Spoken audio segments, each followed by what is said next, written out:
So I met Jimmy, I was like 15, 16, and then after a couple years of hanging around, I kind of was embraced into that scene of people, and somehow I made it into a rehearsal in Michiko Studios in Times Square.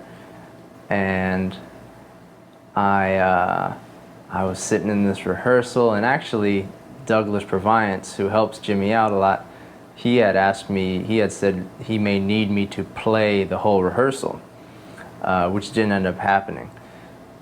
But I was still there, and maybe at the end of the rehearsal, they looked at me and they said, "All right, kid, you want to play one?" So I knew a couple of his arrangements, a couple of them, you know, Big P and a couple of the other ones I knew, and I'm like, okay, this is it. This is a big, moment. And I get up on the drums and he calls out "A Sound for Sore Ears." Now, this song has an introduction that I had never heard before, that if you haven't heard it before, it's gonna get a little it's gonna be tough to follow.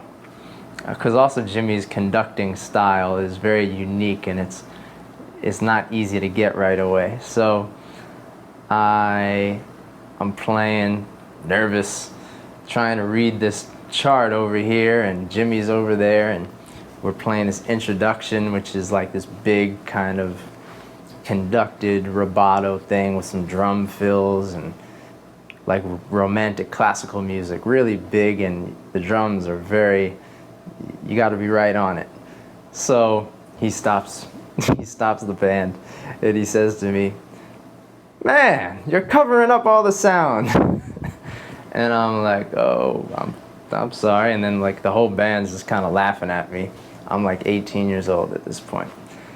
And so we played through the song, and I did. It was a little depressing on my part. I didn't do as well as I wished. So that was depressing for about two months. I was like, man, I missed my chance. I could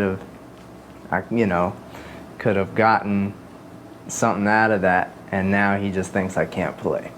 So actually, I may have been 17, because the next year, what happened was a year later, I was playing at John Lee's 60th birthday party, filled with heavyweights in music.